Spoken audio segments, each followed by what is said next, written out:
Quadratic polynomial sum of 0 is zeros is -3 and product of the zeros is in 2 is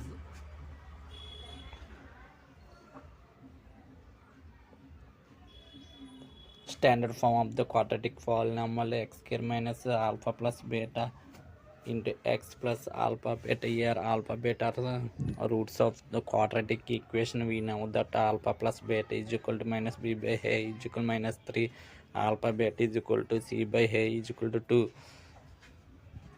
Substitute alpha plus beta and alpha beta in the equation 1.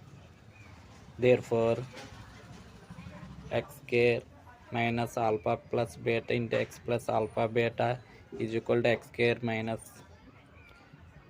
into minus 3x plus 2 is equal to